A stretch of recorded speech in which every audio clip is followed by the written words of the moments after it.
समझना कि वो संत नहीं है। संत वेश में कोई पाखंडी है। जो भक्ति नाम जाप करण की कहता है वो तो पाखंडी है, जिसे यथार्थ ज्ञान कुछ भी नहीं है, केवल किताबों से पढ़कर सुना रहा है। संत तो सक्षम होता है पर वो असक्षम है। संत आंखों देखी वाली बात करता है, वो किताबों वाली बात करता है, वाली बात कह रहा है। संत यथार्थ में अमर लोक से होकर आते हैं। अरे ये क्या पढ़ रहा है, दिखाऊंगा आपने। ये देखो के मोटा कबीर सागर रख रखा। ये निराकार मन नामक एक पुस्तक है इसकी। और इसमें देख कबीर सागर रख रहा है, इसी से पढ़कर सुना रहा है। और दिखाऊंगा आपने। कबीर सागर के अतिरिक्त ये गुरु अमृत की खान नामक एक पुस्तक है इसकी। ये देखो यहां कबीर सागर तो अलग रख रहा है और ये दो पुस्तक और रखे हुए हैं। और इसका कहना है कि संत तो अमरलोक होकर आता सतगुरु। अब दिखाएंगे कैसा अमरलोक होकर वापस आया है। अब हम फिर आते हैं पुस्तक भक्ति के चोर। इसने औरों को चोर बताया क्योंकि ये कहता है कि जो वस्तु मेरे पास है, श्री मधु परमहंस जी ने अपने अतिरिक्त सर्व को चोर बताया है, सभी संतों को। क्योंकि ये कहता है कि जो वस्तु मेरे पास है ब्रह्मांड में किसी के पास नहीं। अब देखते हैं ये भक्ति का चोर। देखियो ये कौन है, मधु परमहंस है या कोई अन्य। अब इसमें कबीर सागर को लिए बैठा है। और संत नहीं पढ़ा करते पुस्तक। ये संत आश्रम रांजड़ी पोस्ट राय जिला जम्मू, और ये यहां से छपी है। ये इसका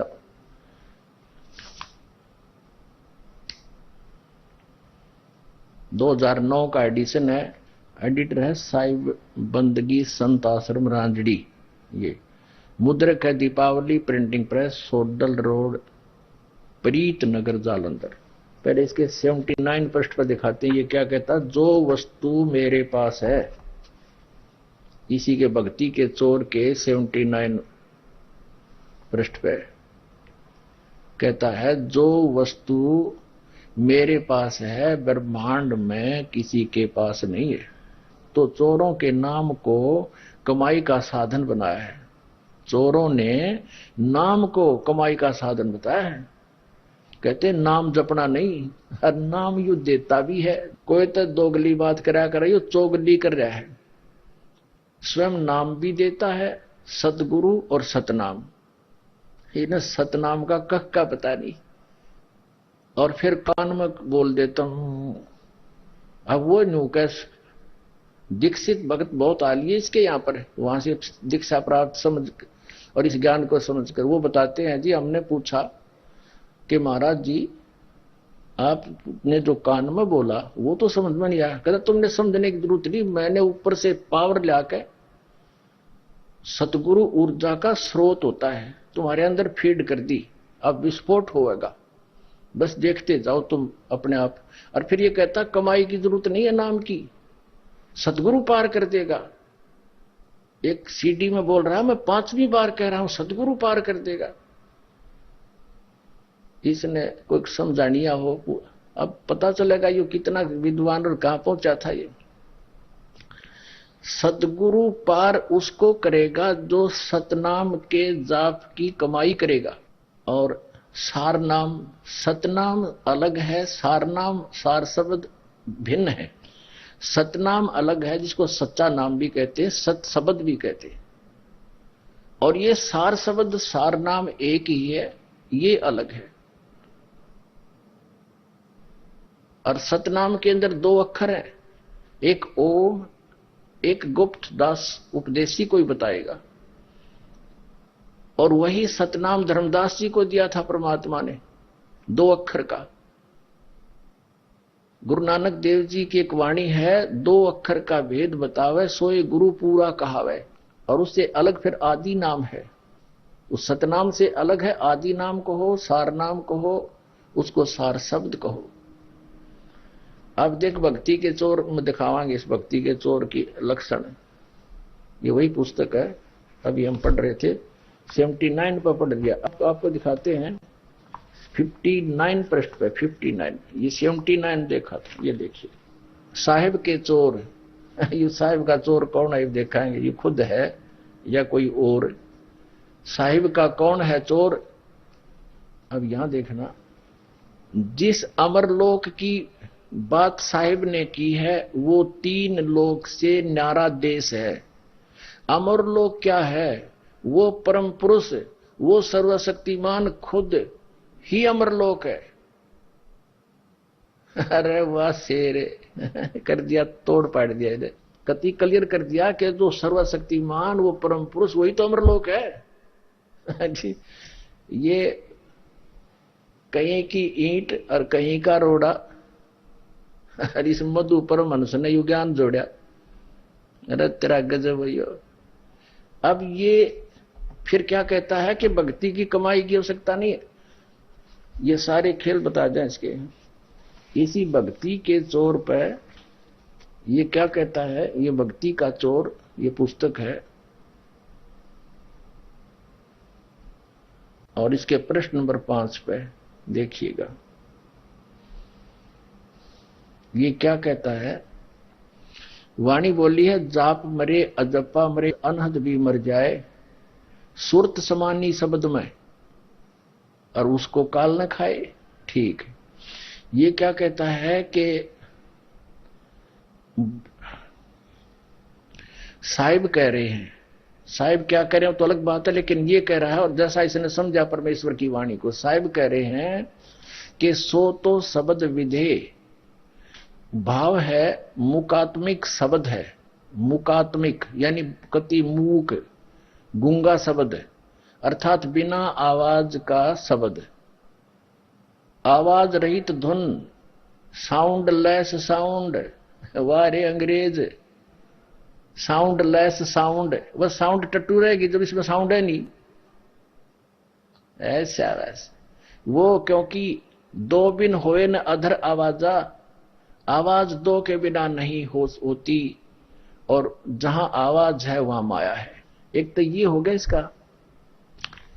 अंग्रेज साउंडलेस साउंड बोला है, जिसमें साउंड है नहीं, फिर वह साउंड के रहेगी, पूछो इस बोले आदमी से।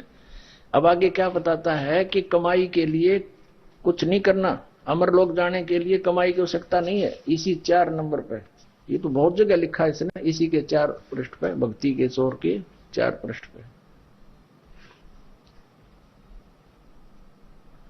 ये 4 पृष्ठ पे क्या कह रहा है? अमर लोग जाने के लिए, मुक्ति के लिए कमाई कुछ नहीं करती, सारा कार्य सतगुरु कृपा से होता है।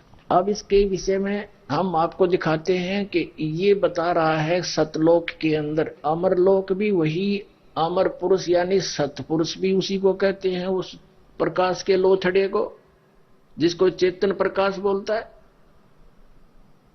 और उसी को सार शब्द, सार नाम, सत शब्द, और सच्चा नाम, सतनाम, और सतपुरुष और सार शब्द उसी को कहा जाता है। ये तो वही भांग पी रहा है जो राधा स्वामी वाले शिवदयाल ने पी रखी थी। उसने सार वचन राधा स्वामी वार्तिक में यही लिखा है, सार वचन वार्तिक पृष्ठ 15 पे, कि वही सतनाम को सथान भी कहता है, वही सतनाम, सतनाम को सत शब्द, सार शब्द, सार नाम, सतपुरुष और सतलोक उसी को कहा जाता है। अब आगे दिखाते हैं, इसने परमात्मा की इस वाणी को समझा नहीं जो सृष्टि उत्पत्ति के बारे में मालिक ने बोली है। इसमें बोला है चारी कर सिंहासन कीना। अब परमात्मा ने क्या किया, अब आपको दिखाते हैं, ये कबीर सागर दिखाते हैं। कबीर सागर के अंदर अनुराग सागर की वाणी दिखाते हैं। ये कबीर सागर संपूर्ण 11 भाग, खेमरा श्री कृष्ण दास प्रकाशन मुंबई, ये राज है। यहां पर ये अनुराग सागर की वाणी है जो इसने वहां खोलने की चेष्टा की है। प्रश्न 14 पर सत्पुरुष जब गुप्त रहाए और कारण करण नहीं निर्माए, यहां से शुरू की थी इसने। परमात्मा बता रहे हैं कि सृष्टि की उत्पत्ति सत्पुरुष की रचना, ये बताते हैं, यानी परमात्मा की रचना है ये। सत्पुरुष जब गुप्त रहाए, कारण करण नहीं निर्माए, संपुट कमल रह गुप्त स्नेहा, पुष्प माही रह पुरुष विदेहा। विधेय का अर्थ ये नहीं होता कि वो निराकार है या उसकी कोई शरीर नहीं है। जैसे परमात्मा यहां आए थे, जब धर्मदास आदरणीय धर्मदास साहिब जी को मिले थे, वो परमात्मा कहते थे धर्मदास मैं विधेय हूं।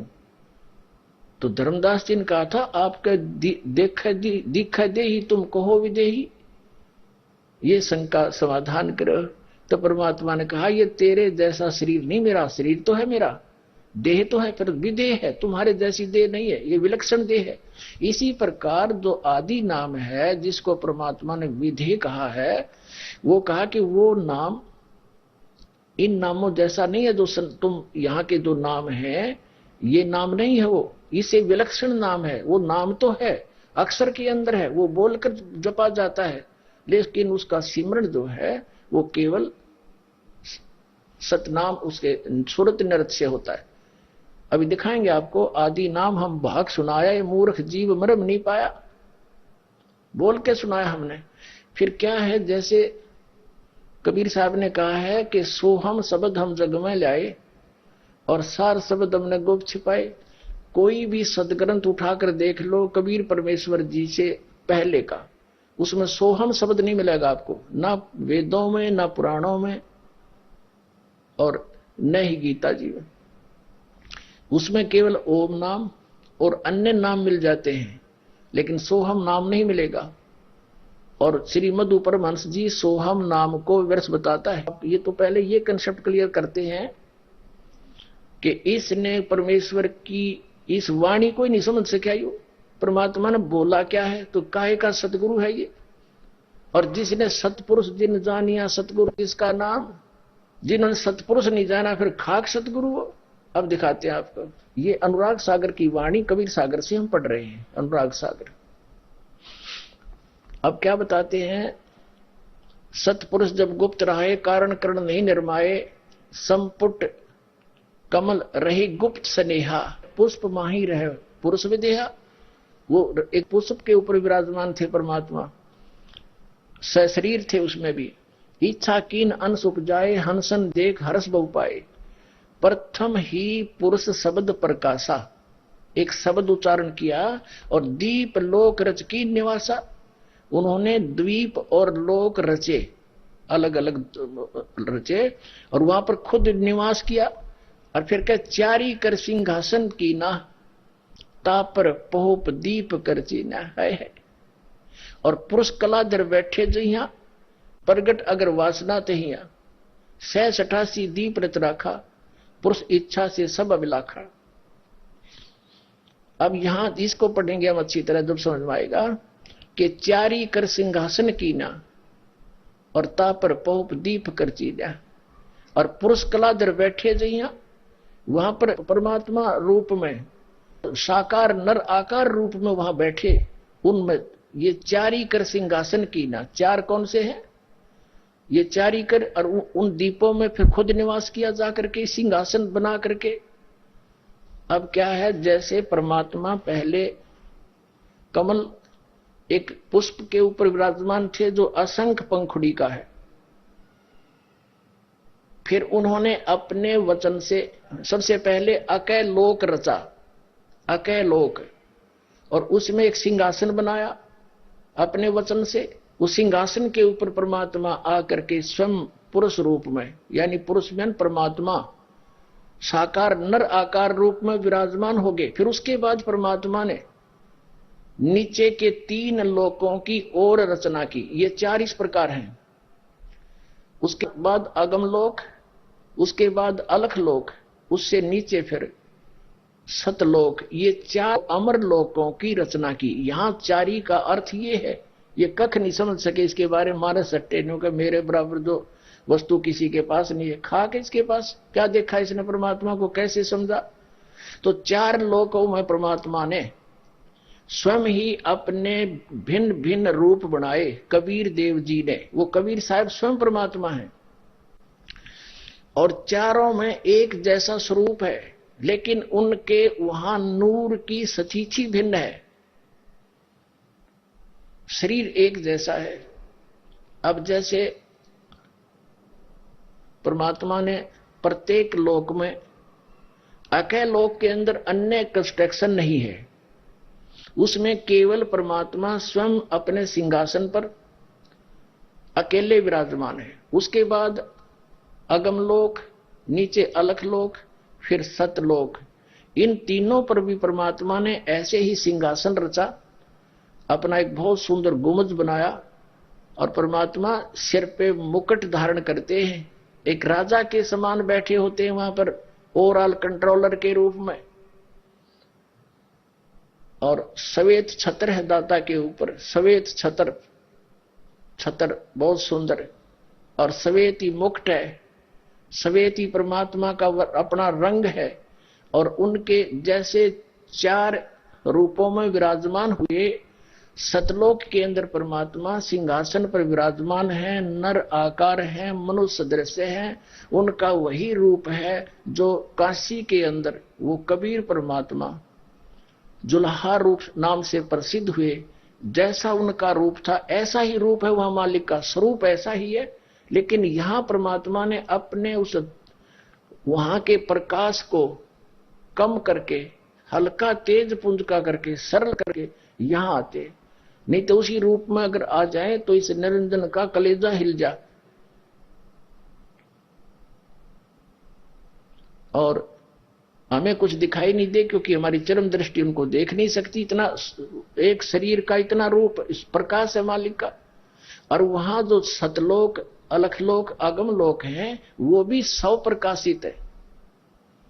जैसे हीरा सौ प्रकाशित होता है, ऐसे ही वो लोक भी सौ प्रकाशित है, उसका भी अनंत प्रकाश है। उस सतलोक से प्रकाश है, वो पृथ्वी है, लेकिन ऐसी पृथ्वी नहीं है। तो उसके ऊपर परमात्मा ने फिर अपना अलग स्वरूप बनाया प्रत्येक लोक में। अलग सतलोक के अंदर परमात्मा सिंहासन पर विराजमान है और मनुष्य दृश्य है, नर आकार है। उनके रोमकूप में करोड़ सूर्य मिला दे, करोड़ चंद्रमा, ऐसा एक रोम का, यानी एक रोमकूप समझ लो इसको, या रोम बाल कहते हैं, रोम को बाल कहते हैं, छोटे छोटे बाल। इतना तेज है उस मालिक का, एक रोम का, उससे भी अधिक करोड़ सूर्य, करोड़ चंद्रमा की रोशनी से भी अधिक है। तो सारे शरीर का कितना रोशनी होगी आप लगा लो अंदाजा। और वो परमात्मा मनुष्य दृश्य है, नर आकार, तभी तो रोमकूप है, रोम है। नराकार का रोम कितना हो, उनका ऊपर छत्र है, सिर पे मुकुट विराजमान है, देखने में राजा के समान है वो परमात्मा। उसके बाद अलख लोक के अंदर परमात्मा के एक रोमकूप का प्रकाश, यानी एक रोम का प्रकाश अरब सूर्यों के प्रकाश से भी अधिक है। इतना नूर है मालिक के पूरी बॉडी का, समझ लो, इसे मिला मिलाकर ऐसे अंदाजा लगाओ। और फिर अगम लोक के अंदर खरब सूर्य जितना प्रकाश है परमात्मा के एक रोम का, यानी ताप रहित प्रकाश, इतना अंतर है। और जब परमात्मा अकय लोक में विराजमान है, उस अकय लोक के अंदर परमात्मा के एक रोम का प्रकाश शंख सूर्य जितना, तो शंख सूर्य जितना एक रोमकूप का, और फिर कितना हो गया गिनती भूल जाएंगे, 3.5 करोड़ रोमकूप होते हैं एक मानव के शरीर में। ऐसे ही परमात्मा का है, क्योंकि परमात्मा ने मनुष्य को अपना ही स्वरूप बनाया है। अब हम देखते हैं, चारी कर सिंहासन दीना, यानी चार, यहां पर इन चारों का अर्थ है सतलोक, अलखलोक, अगमलोक और अकयलोक। इन चारों को रच के और उस प्रत्येक पर सिंहासन बनाकर और स्वयं परमात्मा उस पर एक राजा के समान विराजमान हुए, सिर पर छत्र, मुकुट और बहुत सुंदर शरीर मालिक का, नर आकार है परमात्मा सतलोक। अब सतलोक में परमात्मा है नहीं और वो प्रकाश है। राधा स्वामी वाले ऐसे बताते हैं, वो एज इट इज बताते हैं, उनका सिर्फ इतना अंतर है, इस श्री मधु परमहंस जी ने थोड़ी सी चतुरता दिखाई है, उनसे थोड़ी सी भिन्न स्टेटमेंट अपनी तैयार कर ली। वो कहते हैं कि मोक्ष प्राप्त प्राणी कौन, राधा स्वामी वाले कहते हैं मोक्ष प्राप्त प्राणी उस सतलोक में, वो भी चेतन प्रकाश बोलते हैं, उसमें जाकर के समा जाती है जैसे बूंद समुद्र में। इसने चतुरता दिखा दी कि वो आत्मा वहां जाकर के भिन्न रहती है, लेकिन उसमें बिंदु आकार में रहती है, बिंदु आकार में, और मछली की तरह घूमती रहती है। तो वहां के करेंगे धक्के खाने हैं, परमात्मा है ही नहीं, वो समुद्र हो गया, प्रकाश का समुद्र हो गया इनकी दृष्टि से। तो वहां भगवान का फिर समुद्र में धक्के खाने हैं तो क्या फायदा वहां जाने का, बिंदु आकार बताता है। अब जिन महापुरुषों ने परमात्मा को देखा और आके बताया, उन्होंने क्या स्टेटमेंट दी है। एक समय आदरणीय धर्मदास साहिब जी को परमात्मा मिले मथुरा में, ये आपको बहुत बार बताया है, और ये कबीर पंथी तो विशेषकर इस अमर कथा से खूब परिचित है। तो वहां क्या किया परमात्मा, कबीर जी भी काशी में प्रकट थे, सहशरीर आए हुए थे, वहां पर अपना जो काम परमात्मा परमेश्वर करते हैं वो किया कर रहे थे, जिस उद्देश्य को लेकर आते हैं, अच्छी आत्माओं को मिलते हैं, वेद भी गवाही देते हैं। अब धर्मदास जी को एक जिंदा महात्मा के रूप में मिले वो परम पुरुष कबीर देव जी। जिंदा महात्मा होता है विशेषकर मुसलमानों के अंदर, एक ओवरकोट पहन के, काला सा ओवरकोट होता है, एक अंडरवियर पहनते हैं घुटनों तक का, और एक टोप काला सा सिर पे रखते हैं। इस वेशभूषा वाले को फक्कड़ फकीर यानी जिंदा महात्मा कहते हैं मुसलमानों की अंदर। जैसे हमारे यहाँ सन्यासी बोल देते हैं, कुछ अन्य सी वेशभूषा बना रखा हो तो किसी को नाथ, किसी को बैरागी, इस तरह उनमें भी एक जिंदा महात्मा की वेशभूषा होती है। उस वेशभूषा में जिंदा वाले महात्मा के रूप में धर्मदास जी को मिले और फिर सारा ज्ञान समझाया। तब धर्मदास जी ने कहा कि जो लोक आप बता रहे हो और वहां परमात्मा रहता है, ये ज्ञान आपने कहां से प्राप्त किया? तो कबीर साहब ने बताया, अपने को छुपा कर कि एक सतगुरु आए हुए हैं काशी में और सत कबीर नाम है उनका, मैंने उनसे ज्ञान ग्रहण किया है, उन्होंने, उस सदगुरु ने ये नाम मुझे बताया है, ये ज्ञान बताया है, और उन्होंने रामानंद जी गुरु बना रखे हैं। अब धर्मदास जी ने आग्रह किया कि हे भगवान, जिस अमर लोक की आप बात करते हो आज तक किसी ने नहीं बताई, और वहां जैसा आप सतपुरुष बताते हो किसी ने नहीं बताया, सभी ने परमात्मा को निराकार बताया है। आप एक बार मुझे उस लोक के दर्शन करा दो। तो परमात्मा ने कहा भी चल ठीक है, बहुत आग्रह किया। जब परमेश्वर कबीर जी ने कहा जिंदा महात्मा के रूप में कि धर्मदास मेरी बातों पर विश्वास करना चाहिए, धर्मदास जी कहने लगे वैसे तो आपकी बात मुझे विश्वास है, लेकिन दृढ़ तब होऊंगा जब मैं आंखों देख लूंगा कैसा है वो लोक, कैसा है वहां पर, कैसे प्राणी रहते हैं। तो धर्मदास जी को परमात्मा जिंदा महात्मा के रूप में लेकर चले सतलोक में गए।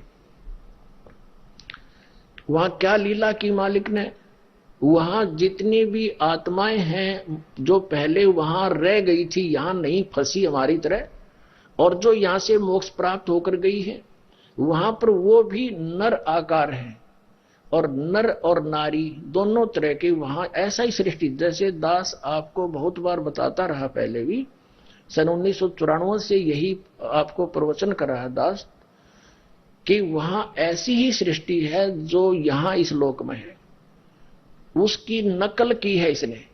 ये समझ लो वहां सोने के हैं कोई चीज, और यहां समझ लो ये मिट्टी के, ये नासवान है, वो अविनाशी मटेरियल से बने हुए, वो एक तत्व से बने हुए, नूर तत्व से। तो वहां स्त्री भी है पुरुष भी है। ऐसे ही बाग बगीचे हैं, वहां फल फ्रूट सदाबहार हैं, सफेद रंग के हैं, सभी सफेद रंग का वहां पर मनुष्य भी जीव आत्मा, लेकिन वहां जो मोक्ष प्राप्त आत्माएं हैं या वहां की रहने वाली आत्माएं जो पहले की आदिवासी हैं, पहले की वही रह रही, यहाँ फंसी नहीं थी हमारे साथ, तो वहां सबका मनुष्य सदृश शरीर है और उनका वहां हाइट बहुत ज्यादा लंबी है।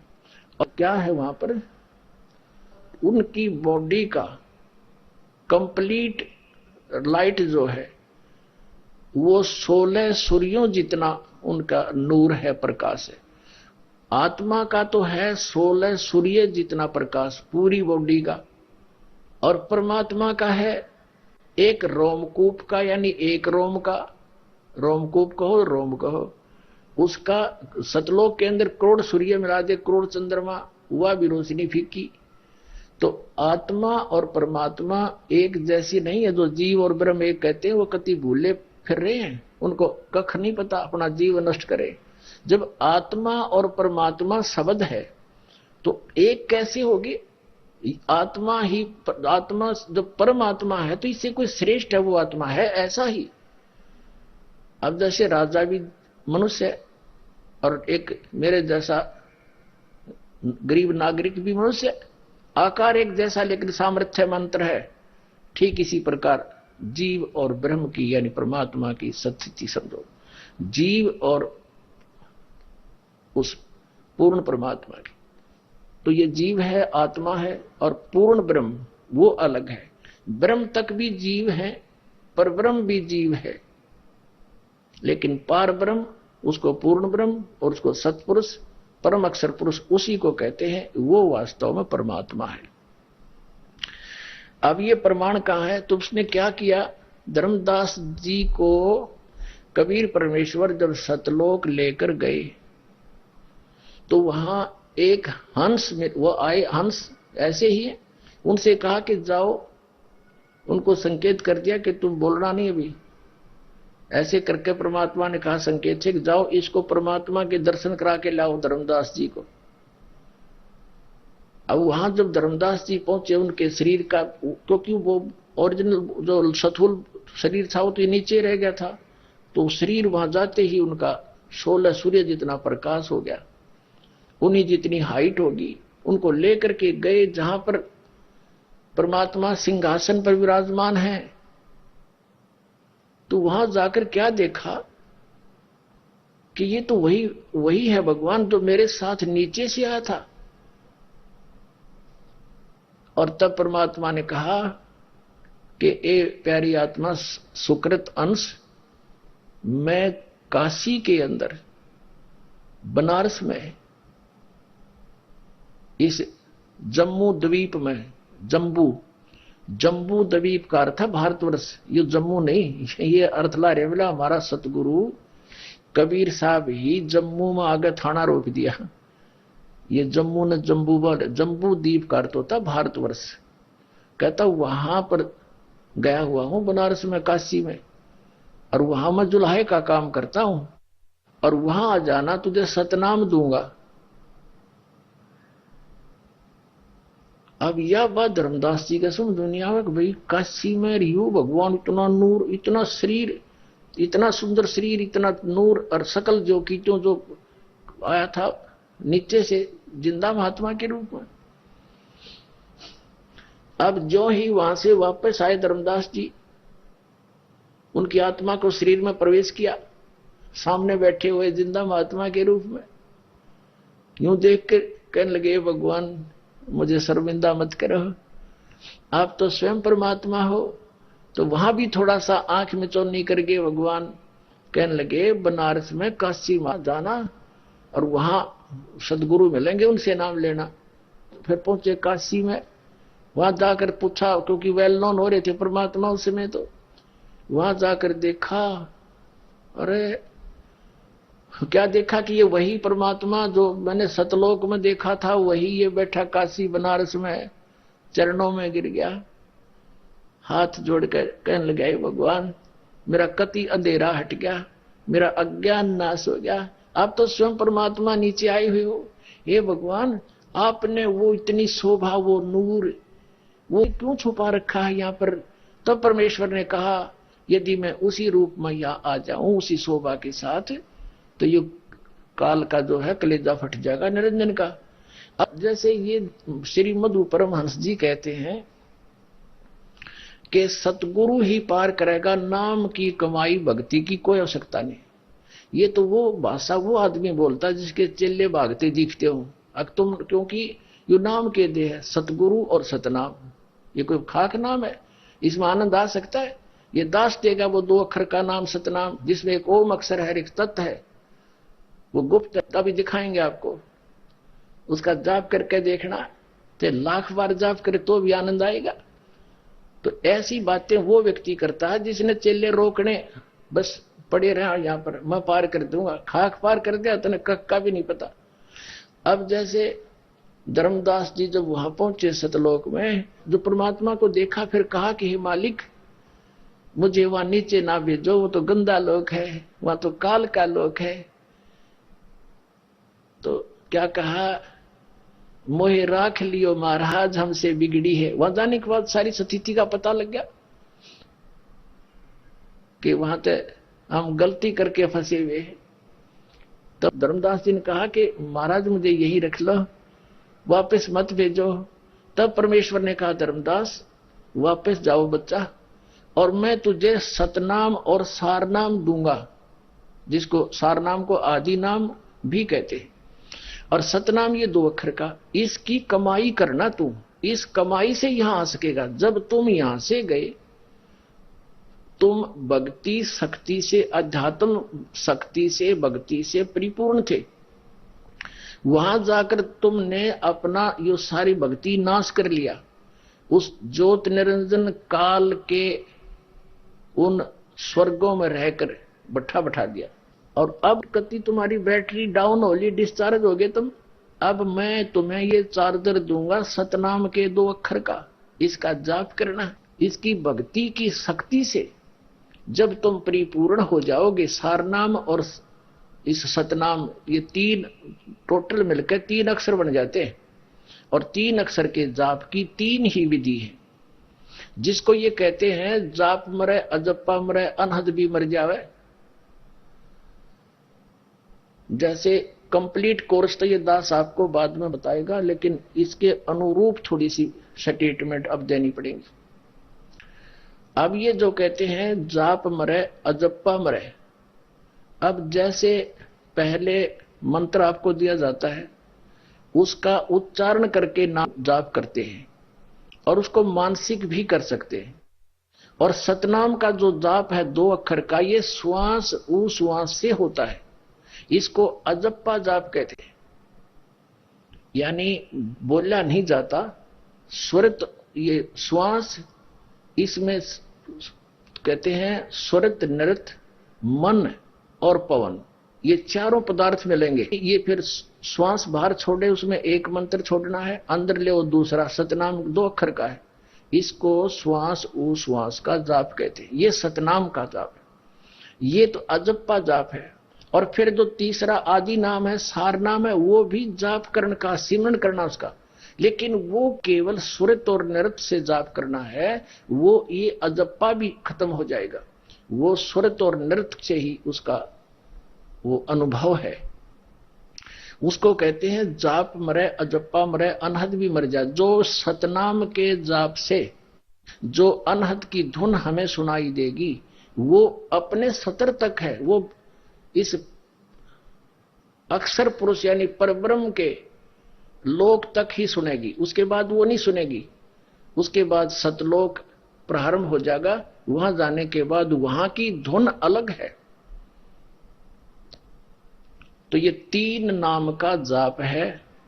सतनाम के अंदर 2 अक्षर है, एक ओम है उसके अंदर, और एक गुप्त है।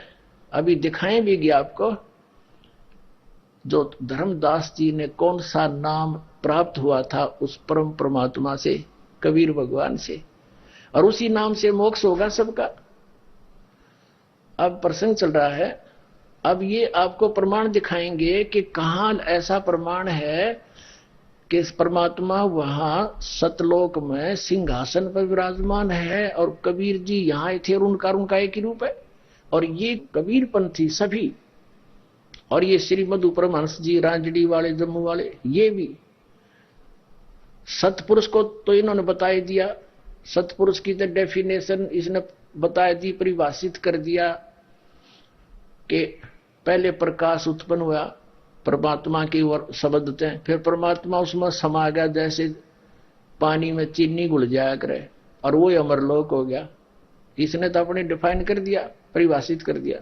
फिर ये क्या बताता है कि सतपुरुष ने अपने को मथा, उसमें से एक परम सत्ता निकली, वो कबीर साहब कहलाए। यानी ये कबीर साहब को अलग मानते हैं और परमात्मा का स्वरूप इन आपको पता ही लग गया, वो निराकार मानते हैं। अन्य कबीर पंथी तो निराकार मानते हैं कि वहां सतपुरुष निराकार है, प्रकाश ही प्रकाश है, जो राधा स्वामी वाले कहते हैं सेम टू सेम।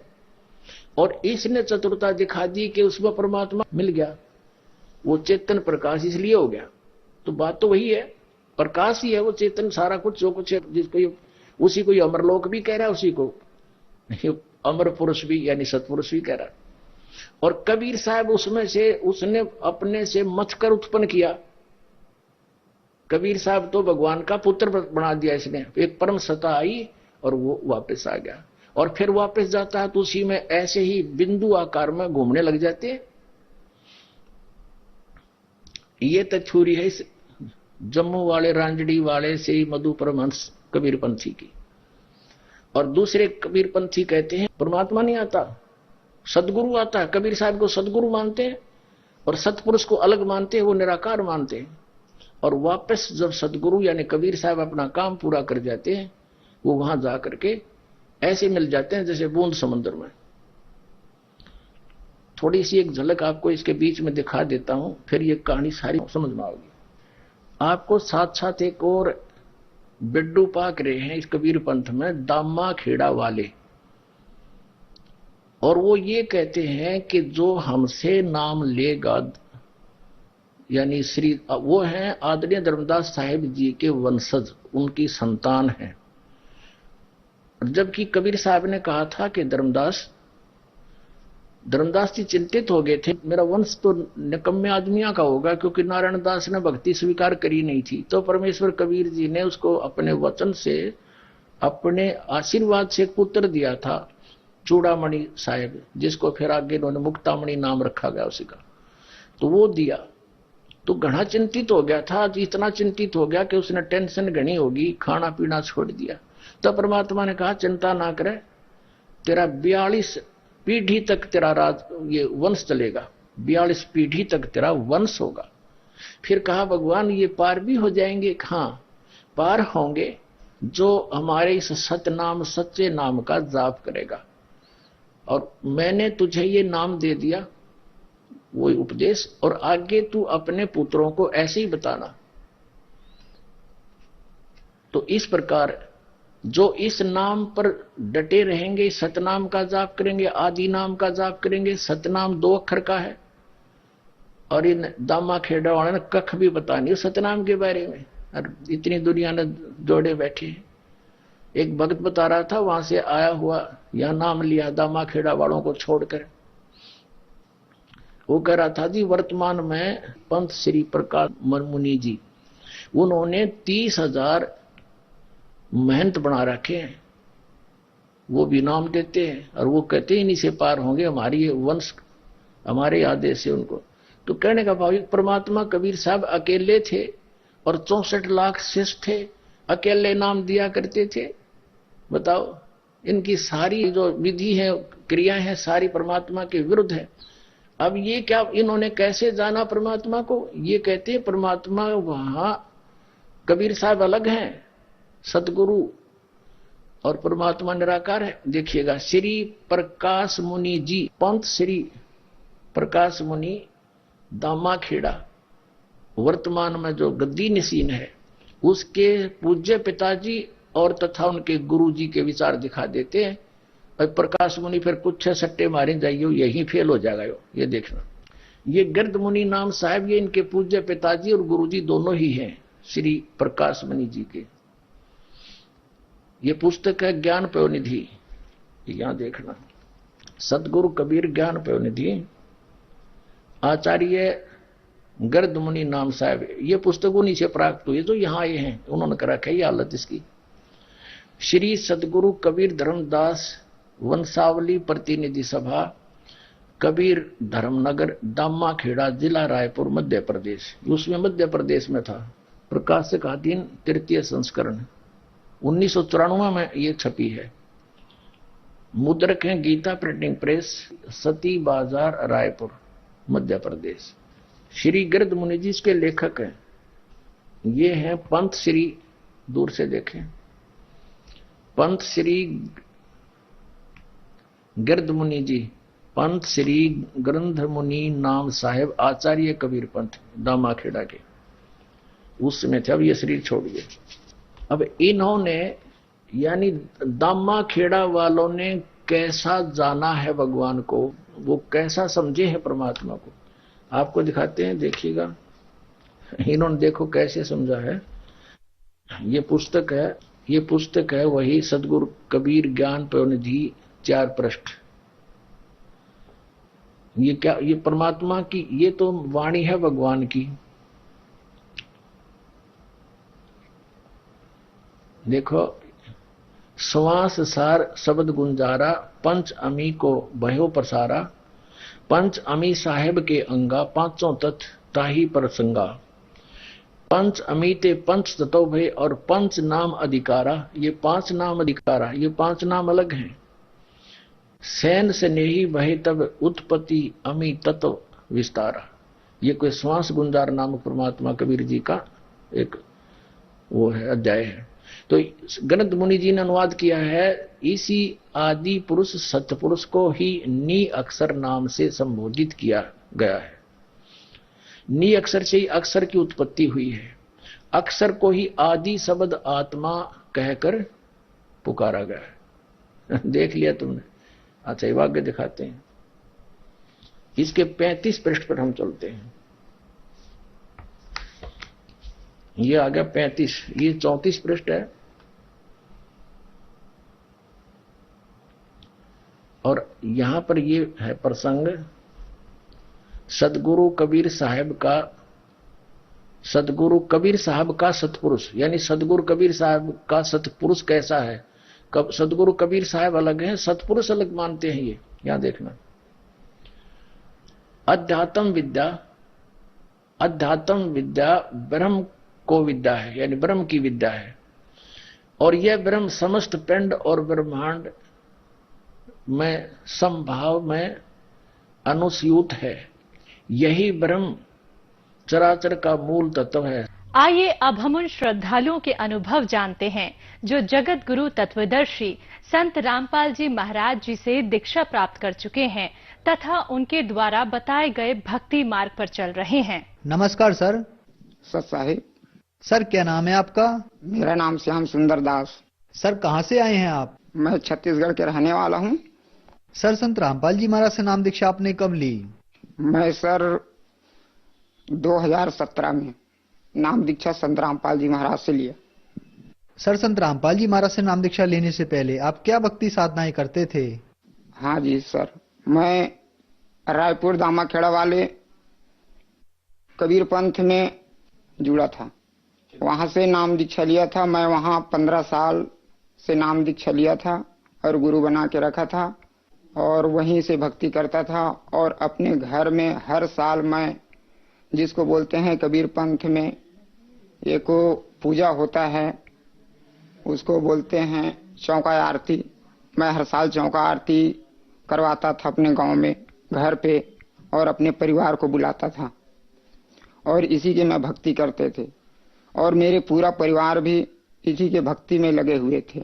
सर फिर आप संत रामपाल जी महाराज की शरण में कैसे आए? संत रामपाल महाराज जी के शरण में हम इससे आए कि हमारे गांव के थोड़े दूर में एक रामचरण नाम के भगत जी रहते हैं।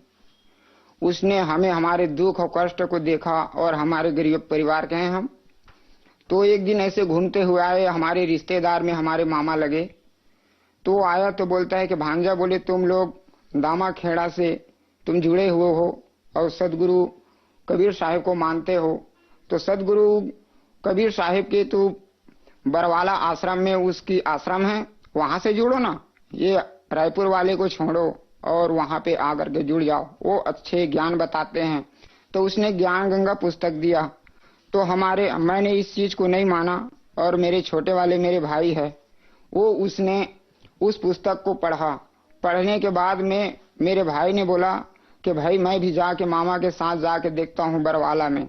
वो गया उसके साथ में, और गया और जा करके नाम दीक्षा लेके आ गए संत रामपाल जी महाराज से। और आ करके वो कहने लगे कि चलो भाई अब सब जने चलो, वहां भगवान आया है। लेकिन हम घर वाले कोई नहीं माने। तो उसके बाद में ऐसा हुआ कि मैं भोपाल आ गया।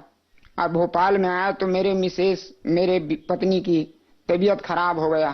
तब तबीयत खराब हुआ भगत जी, तो उसको सबने, तांत्रिक वाले ने बताया कि इसको भूत चुड़ैल लगा हुआ है।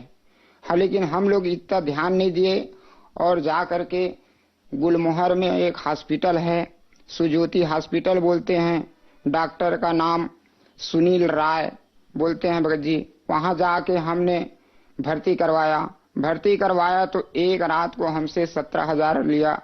और 17,000 लेने के बाद में वो हाथ पे यहाँ पे बोतल लगाया था, तो उसके बोतल के पानी मुंह की तरफ से निकलता था। फिर वो डॉक्टर ने सुबह, हमने कहा कि डॉक्टर साहब ये तो आराम नहीं हो रहा है, कैसे हो जाए। तो डॉक्टर और उसके साथ में एक नर्स चलता है जो सुई लगाता है। तो डॉक्टर ने उससे बात किया कि ये भाई ये बचने वाला नहीं है, इसको छुट्टी कर दो।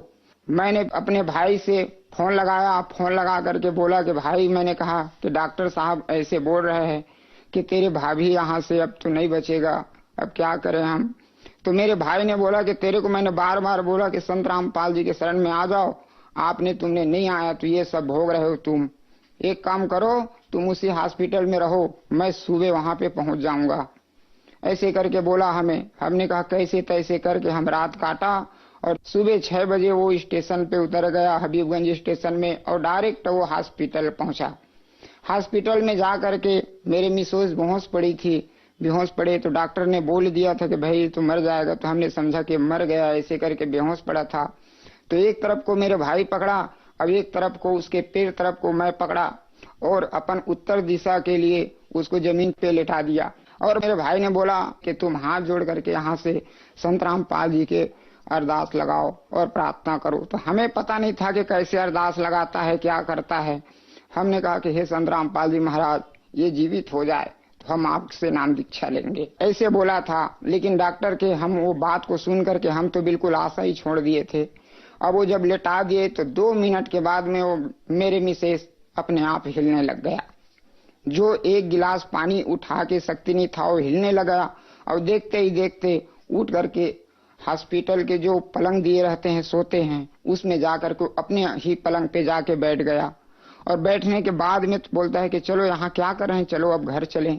संत रामपाल जी महाराज से मैंने प्रार्थना की कि हे बंदी छोड़ संत रामपाल जी महाराज, आप इसको जीवन दान दे दो तो मैं आपके शरण में नाम दीक्षा ले लूंगा, ऐसे बोला। इतने ही में ही देखते 10 मिनट में इतने बड़े चमत्कार होने लग गए। उसके बाद में वो मिसेस ने मेरे बोले कि क्या कर रहे हो तुम लोग, चलो घर चलो। हम कहते हैं कि थोड़ा सा रुक जाओ, डॉक्टर और देखेगा। डायरेक्ट डॉक्टर के सामने जा करके खड़ा हो गया, और खड़ा होकर के बोलता है कि हे डॉक्टर साहब, मुझे छुट्टी दो, मैं घर जाऊंगा। डॉक्टर साहब उसके ऊपर नीचे को देखने लगा, हमको ऊपर नीचे को देखने लगा। मैं उसके हाथ को पकड़ लिया, क्यों ऐसे कोई डॉक्टर से बोलता है? तो बोलता है क्या हो गया, अब चलो घर, अपन ठीक हो गया, मुझे कुछ नहीं है, ऐसे बोल दिया। बोलने के बाद में मैंने कहा कि तुरंत ऑटो मंगवाया, ऑटो में जाके बैठ गया, और बैठ करके वो हम अपने घर चले गए। फिर जा करके संत रामपाल जी महाराज से हम नाम दीक्षा लिए। सर, आपने बताया कि आप दामाखेड़ा पंथ से जुड़े थे, वहां आपको कोई लाभ नहीं मिला, लेकिन आपने बताया कि आपके भाई संत रामपाल जी महाराज से नाम दीक्षा ली, और आपने संत रामपाल जी महाराज से नाम दीक्षा नहीं ली थी। आपकी पत्नी अस्पताल में पड़ी हुई थी, डॉक्टर ने मना कर दिया था कि अब ये नहीं बच सकती, लेकिन आपने संत रामपाल जी महाराज से प्रार्थना की और आपकी पत्नी बच गई। संत रामपाल जी महाराज ने आपको नाम दीक्षा लेने से पहले ही लाभ दे दिया, तो क्या संत रामपाल जी महाराज से नाम दीक्षा लेने के बाद आपको कुछ बाद में भी लाभ मिले? जी सर जी, मुझे तो हर पल लाभ मिलता है। मैं छत्तीसगढ़ से, मेरे 2 बेटी है, तो बड़े बेटी छत्तीसगढ़ में रहते थे, वो कॉलेज की वहाँ पढ़ाई, मेरे गांव खेड़ा है तो वहाँ से बिलासपुर सिटी दूर है, वहाँ कॉलेज नहीं है, तो मैं उसको ले आया भोपाल। मैंने कहा बेटी भोपाल में आ जाओ, पढ़ लो, हम मजदूरी करके आपको पढ़ा लेंगे। तो ठीक है करके वो आ गया। आया तो यहाँ पे हमने हर कॉलेज में गए तो कॉलेज वाले बोलते हैं कि भाई अब यहाँ एडमिशन बंद हो चुका है। जून जुलाई में आया, लड़की को हम लेट में लाए थे, तो हम अपनी गलती मार रहे हैं कि हमारा गलती हो गया, बहुत लेट बुलाए बेटी, अब तो तुम्हारा पढ़ाई इस साल बंद हो गया। फिर हमने घर जा करके रामपाल जी महाराज के सामने हम फिर हाथ जोड़े और हाथ जोड़ के कहने लगे कि हे मालिक, हमारे बच्ची इस साल नहीं पढ़ सकता। थोड़े देर में हमसे फोन आता है गार्ड साहब का, जो गार्ड बैठा रहता है स्कूल के दरवाजे पे। उसने फोन लगाया कि भैया तुम कहाँ हो? हमने कहा भाई साहब हम तो घर में हैं, आप कहाँ से फोन कर रहे हो? तो बोले आप तो कॉलेज से गए हो ना? तो मैंने कहा हाँ जी, हम अभी कॉलेज से आए। तो मैं कॉलेज का गार्ड बोल रहा हूँ, तुम आ जाओ। तो क्या हो गया सर जी, हमसे क्या हो गया? तो बोले 1 घंटे के लिए स्कूल से खुला हुआ है, एडमिशन हो रहा है, इतने में और पहुंच जाओ और एडमिशन हो जाएगा। ऐसे करके बोला हमारे पास। हम दौड़ते, दोनों बेटी और मैं, हम दोनों दौड़ते हुए गए। जा करके देखा, जैसे हम गेट के अंदर घुसे, उसका समय था 1 घंटे का, वो बंद हो गया। जैसे हम अंदर गए, हमारे नाम लिखा और फिर उसके बाद दोबारा हुए हमारे लड़की पढ़ने लग गए उस कॉलेज में। इस चमत्कार संत रामपाल जी महाराज की कृपा से ये सब प्राप्त हुआ है सर जी। और अभी ये बरसात के मौसम है सर, अभी इसी साल ये 2018 में बरसात का जब आषाढ़ की महीने लगा तो पानी गिरा। पानी गिरने में मेरे चादर सेट का झुक गए, उसमें ऐसे सीलिंग पंखा लगाया था, तो सीलिंग पंखा के पास से थोड़ी दूर से हम लोग लकड़ी लगाए हैं, उसमें कुंदा लगाते हैं कि हवा से ना उड़े करके। वहां से छेद था, वो छेद से पानी आ करके उस पूरे वायर जल गया और ऊपर से इसमें रिटेन करंट जा रहा था। तो मेरे जो झुग्गी है, झुग्गी के पीछे में और लोग रहते हैं, तो उसमें मेरे पीछे बिल्कुल पीछे में एक दादा और एक दादी रहते हैं। तो दादी वहां पे गया और जा करके चादर को, उसको पता नहीं था, छोटे मोटे कपड़े बच्चों को मेरे झुग्गी के ऊपर सुखाते थे, तो हम ये जानते नहीं है कि वो सुखाया कि नहीं सुखाया, लेकिन वो अम्मा ने चिपक गया तो अम्मा ने खूब हिल रहा है। तो दादा दरवाजे में बैठे बैठे बोलता है कि अरे तो भाई तू क्या कर रहा है? वो भी जाके छुआ तो दादा भी हिलने लग गया, वो भी चिपक गया। तो वहां से पड़ोसी एक आया और आ करके उसको एक लठ से मारा और उसके हाथ छूट गया, और छूटने के बाद में वो अभी है। तो हमने संत रामपाल जी से प्रार्थना किया कि हे संत रामपाल जी महाराज, आप हमारे लाज बचा दिया और उस दादा दादी का जान बचा दिया। तो ये पूरे मोहल्ले वाले सब विरोध हो गए और हो करके हमको जेल में डालने के लिए, थाना जाने के लिए सब जन इकट्ठे होकर के थाना जा रहे थे। तो 2 दादा चिपक गया था हमारे चादर से, वो आकर के हमारे घर में बोलता है कि हे भाई साहब, आपने अपने चादर के करेंट सीधा कर लो, पूरे मोहल्ले वाले आपको अंदर करवाना चाहता है। तो एक काम करो भाई साहब, मेरा राजी नहीं हुआ तो हम आपको थाना नहीं ले जाने जा रहे हैं, अपना करेंट सीधा कर लो। हमको ये लाभ हुआ सर जी। सर, संत रामपाल जी महाराज ने आपको एक सुखमय जीवन दिया और बहुत सारे सुख दिए, तो जो श्रद्धालु आज आपको देख रहे हैं, आप उन्हें क्या कहना चाहेंगे? जो भगत भाई आज सुन रहे हैं, इसको सबसे मैं प्रार्थना करना चाहता हूँ और मीडिया वाले से भी मैं प्रार्थना करना चाहता हूँ कि इस सच्चाई को और संत रामपाल जी महाराज के जो वचन हैं, इसको जन जन से पहुंचाएं। और मैं और जो मेरे इस टीवी माध्यम के प्रकाश से ये सुन रहे हैं, उन भाई और बहनों से, जगतवासियों से मैं सबसे प्रार्थना करना चाहता हूँ, आप जल्द से जल्द आएं और संत रामपाल जी महाराज के जो बताए हुए ज्ञान के आधार से अपनी भक्ति मार्ग को शुरू करें और अपना कल्याण करवाएं। सर, संत रामपाल जी महाराज की शरण में कैसे आ सकते हैं? संत रामपाल जी महाराज से नाम दीक्षा तो आज मालिक ने दया किया है संत रामपाल जी महाराज ने, कि हर जगह जगह और हर कोने में और हर मोहल्ले में संत रामपाल जी महाराज के शिष्य हैं, उनसे सलाह ले लें, नहीं तो टीवी के माध्यम से सत्संग सुने। हर बहुत से चैनल में आता है संत रामपाल जी का प्रवचन, उसको देखें और नीचे एक पट्टी चलता है, उस पट्टी में नंबर दिए जाते हैं, उस नंबर को पढ़ करके कहीं भी फोन लगाओ, फोन के माध्यम से आपको नाम दान की केंद्र बता दिए जाएंगे, वहां से नाम दीक्षा ग्रहण कर सकते हो और संत रामपाल जी महाराज से आप कल्याण करवा सकते हो। धन्यवाद सर। सर साहिब जी।